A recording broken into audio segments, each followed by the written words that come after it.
Welcome to my channel. The first lie was the easiest one. It's just a costume. I said it out loud alone, like the words could hear me and agree. The mirror didn't argue. It never does. It just reflects whatever truth you're brave, or foolish, enough to stand in front of. The dress wasn't dramatic. That's what made it dangerous. No glitter. No exaggerated curves. Just a simple, soft fabric that rested against my skin like it belonged there. Like it had been waiting longer than I had. This wasn't supposed to mean anything. I wasn't one of those people. Not in the way stories like this usually begin. I didn't grow up stealing clothes or fantasizing in secret. I didn't feel trapped in my body or misunderstood by the world. I had a job. A girlfriend. A life that made sense from the outside. Which is why this felt worse. I'm a lighting designer for small theater productions. It's creative work, but invisible work. You shape how others are seen while staying hidden yourself. I like it that way. Or at least, I thought I did. The costume came from work. A last-minute change. An actress dropped out. The wardrobe department needed someone to test fittings under stage lights. Sizes. Movement. Fabric behavior. I volunteered without thinking. It felt practical. Technical. Professional. Standing backstage under half-working fluorescents, pulling on a dress meant for someone else, I told myself it was temporary. Functional. A tool. That was the second lie. Because the moment the fabric settled, something inside me went quiet. Not excited. Not ashamed. Quiet. Like a noise I'd lived with my whole life had finally stopped humming. I laughed it off later, joked with the crew, changed back before anyone could really look at me. No one said anything. No one noticed the way my hands hesitated when I folded the dress back onto the rack. But that night at home, the silence followed me. My girlfriend, Mara, was already asleep when I got in. She works early mornings. Organized. Disciplined. The kind of person who plans weekends weeks in advance and believes discomfort means something needs fixing. We'd been together 3 years. Long enough to settle into routines. Long enough for assumptions to calcify into facts. She thought she knew me. I thought I knew me. The costume didn't leave my head. Not in a sexual way. Not even in a wanting way. It lingered like a question I'd skipped over too many times. Like an itch that didn't belong to the skin. 2 nights later, I found myself back at the theater. No rehearsal. No reason. Just me, the dark stage, and the wardrobe room that smelled faintly of fabric spray and old perfume. I locked the door. That should have stopped me. It didn't. I chose a different dress this time. Still simple. Still believable. The kind of thing someone might actually wear without trying to be seen. When I put it on, there was no rush. No thrill. Just recognition. I stepped onto the stage under a single working spotlight. The light changed everything. Shadows softened. Lines blurred. My body didn't look like a joke or a disguise. It looked intentional. I lifted my arms slowly, watching how the fabric responded. How I responded. My posture changed without instruction. My breathing slowed. That was the moment the thought arrived, uninvited and impossible to ignore. This isn't a costume. The realization scared me more than getting caught ever could. Because costumes come off. Roles end. Stages empty. But this? This felt like something that had been waiting patiently for a context to exist in. I changed back before leaving. Carefully. Methodically. Like undoing a ritual I didn't have words for. I told myself it stayed in that room. That version of me belonged to the lights, the silence, the excuse of work. But the problem with truths like that is they don't stay where you leave them. They follow you home. The next morning, Mara watched me over breakfast, eyes narrowed just slightly. "You seem different," she said. I froze. Different how? She shrugged. Like you slept better than usual. I hadn't. But I'd never felt more awake. I smiled, lied easily, and kissed her cheek before leaving for work, my reflection already splitting quietly behind my eyes. Because the scariest part wasn't that I'd worn a dress. It was that for the first time in my life, I didn't feel like I was pretending. And I had no idea what that meant for the man everyone believed me to be. I tried to ignore it. That's what reasonable people do when something doesn't fit into the shape of their life. They starve it of attention and hope it shrinks. I buried myself in work. Took extra shifts. Stayed late adjusting lights no one would consciously notice. But every time I stood behind the control board, watching actresses move under my designs, I wasn't studying the lighting anymore. I was studying how they existed inside it. The way a dress changed how someone occupied space. The way fabric gave permission to move differently. The way softness could still command attention. It wasn't envy. It wasn't desire. It was recognition. I started volunteering for costume tests more often.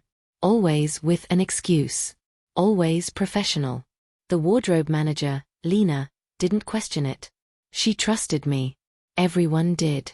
That trust became my camouflage. The first crack in my control came when Lena handed me a garment bag instead of hanging it back up. "Can you take this home?" she asked casually. "I want to see how it reads under warmer bulbs. Try it on, take notes." Just like that. No ceremony. No suspicion. I nodded, heart steady on the outside, racing underneath. The bag felt heavier than it should have as I carried it out. Like I was stealing something I didn't know how to return. At home, Mara was out, early shift, yoga class after. The apartment was quiet in a way that used to relax me. Now it felt expectant. I didn't open the bag right away. I showered. Changed. Cooked something I didn't eat. Every delay made the moment sharper, heavier, until avoiding it felt worse than giving in. When I finally unzipped the bag, the sound cut through the room. The dress inside wasn't theatrical. No stage drama. Just something clean and modern, tailored, understated. Real. I locked the door. Not because I expected Mara home. Because I didn't trust myself. Putting it on felt different outside the theater. No spotlight. No excuse. The mirror here knew me better. This was where I brushed my teeth, shaved, practiced expressions meant for other people. I expected guilt. Instead, I felt exposed in a way that was almost relieving. I stood there for a long time. No posing. No testing. Just breathing. Feeling how the fabric rested. How my body adjusted without being told. This wasn't about escape. It was about alignment. The knock on the door nearly stopped my heart. I ripped the dress halfway off, hands shaking, breath shallow. I wasn't thinking. I was reacting, pure instinct, like an animal caught in light. "Mara." I called, voice cracking. No answer. Another knock. Firmer. I grabbed a hoodie, pulled it on over bare skin, heart slamming against my ribs as I opened the door just enough to see. A package. On the floor. Delivery already gone. I stood there longer than necessary, staring down at it, the adrenaline leaving me hollow. When I closed the door, my knees almost gave out. That was when I understood the danger. Not that I might get caught, but that the fear wasn't enough to stop me anymore. That night, lying beside Mara, I stared at the ceiling while she slept. Her breathing steady. Familiar. Safe. I wondered what would happen if she knew. Not the dramatic version. Not a confrontation. Just the quiet truth placed between us like an object neither of us could pretend not to see. Would she laugh? Ask questions? Pull away? Or worse, try to fix me? The next day, Lena watched me differently in the wardrobe room. Not suspicious. Curious. "You move like you've done this before," she said while pinning fabric at my waist. "Not everyone does." I shrugged.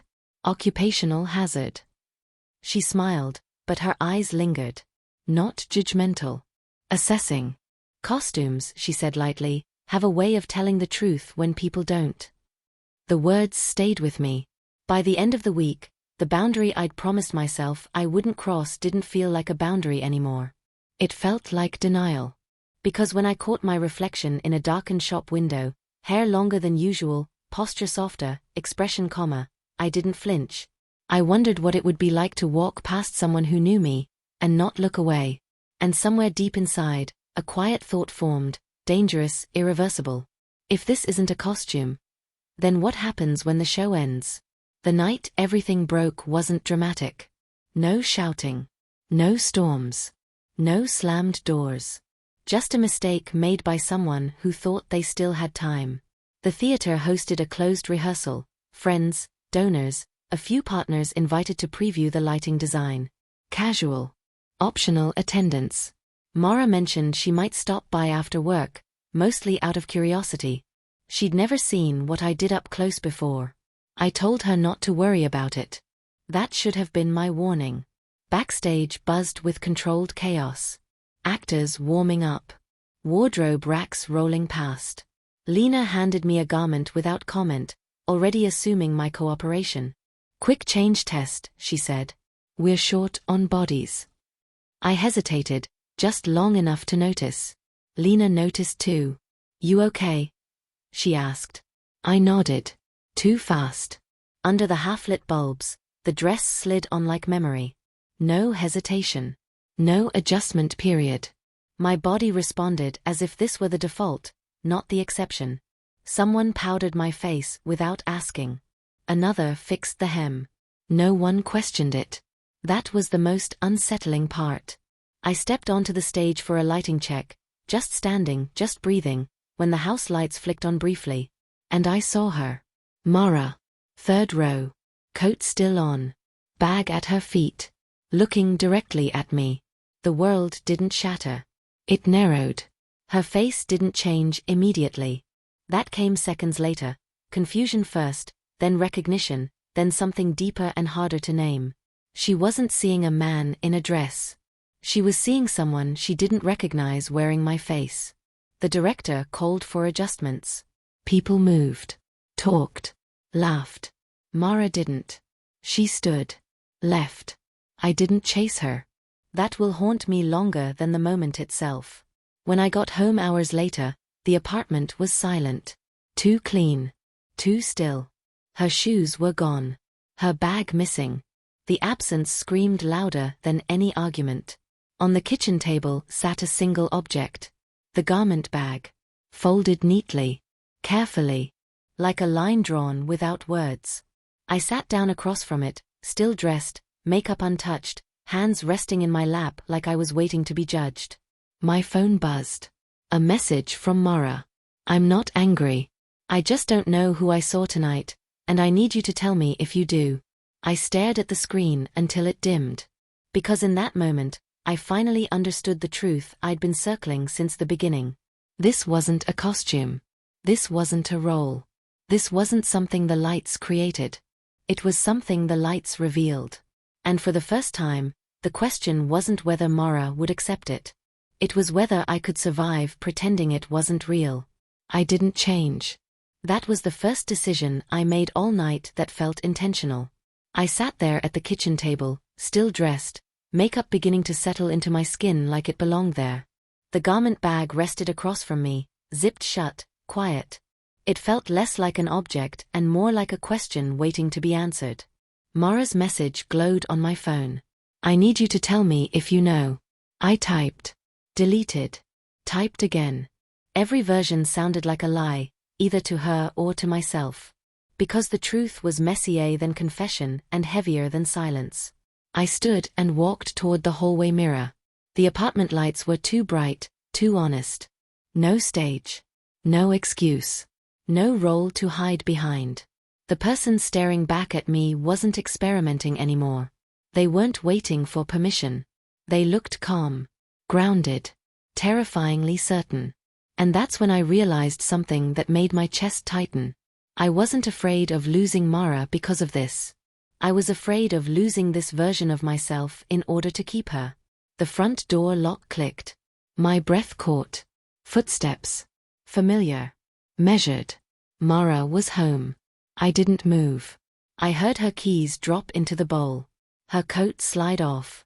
The sound of someone bracing themselves before a conversation that could change everything. She stopped at the end of the hallway. Didn't speak. I could feel her there, just out of sight. "I didn't leave because of what you were wearing," she said finally. Her voice was steady, but softer than I'd ever heard it.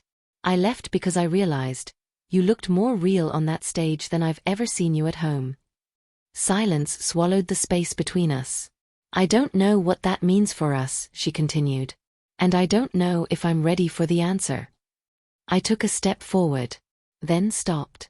Because this was it. The moment where pretending ends, or becomes permanent. If I stepped into view like this, there would be no unseeing it. No rewriting the memory.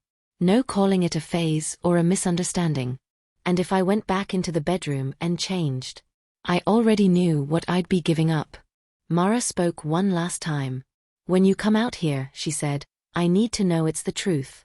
Not something you're trying on. My hand hovered at the corner of the wall. The mirror behind me reflected a choice I couldn't delay any longer. Because this wasn't a costume. And whatever I did next would decide whether it ever could be again.